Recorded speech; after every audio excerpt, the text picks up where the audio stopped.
రానున్న వర్షకాలంలో భాగ్యనగరంలో మరోసారి చెరువులా మారబోతుందా?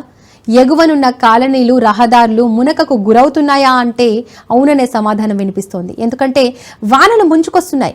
వరద నీటిని నిల్వ చేసుకోవాల్సిన చెరువులన్నీ నిండు కుండను తలపిస్తున్నాయి. అదనంగా వచ్చే వరద ఎగువ ప్రాంతాలు, నాలాలకు ఇరువైపులా ఉండే కాలనీలను ముంచెత్తనుంది. అలా జరగకుండా చూసుకోవాల్సిన జీహెచ్ఎంసీ నీటిపారుదల శాఖ ఇంజనీర్లు మాత్రం చోద్యం చూస్తున్నారు. నీటి మట్టాన్ని తగ్గించి ఉంచాలన్న నిబంధనను అమలు చేయట్లేదు.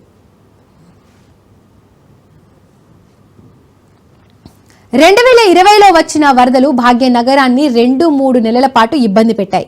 సరూర్ నగర్, జల్పల్లి తదితర చెరువుల కిందనున్న వందలాది కాలనీలు ముప్పులో కూరుకుపోయాయి. అలాంటి పరిస్థితులను ఎదుర్కొనేందుకు జీహెచ్ఎంసీ ఎస్ఎన్డిపి కార్యక్రమాన్ని చేపట్టి చెరువుల మధ్య అదనపు నాలాలను నిర్మించింది.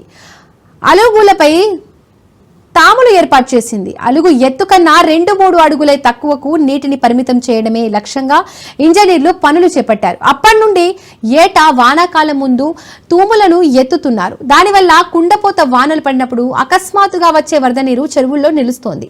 నాలాలు ఉప్పొంగడం, ఎగువనున్న కాలనీలు మునగడం వంటి ప్రమాదాలు తగ్గాయి.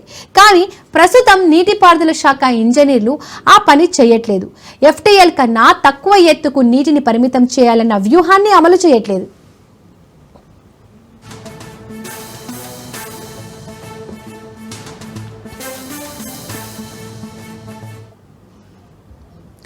హుస్సేన్ సాగర్ ఎఫ్టీఎల్ 513.41 మీటర్లు. దానికన్నా 1 లేదా 2 మీటర్ల దిగువకు నీటిని పరిమితం చేయాలని గతంలో నిర్ణయించారు.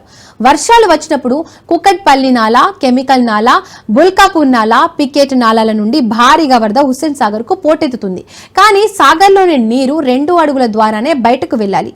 ఈ వ్యత్యాసంతో కుకట్పల్లి, పికెట్ నాలాలను ఇరువైపులా ఉండే వందలాది కాలనీలు ముంపు బారిన పడుతున్నాయి.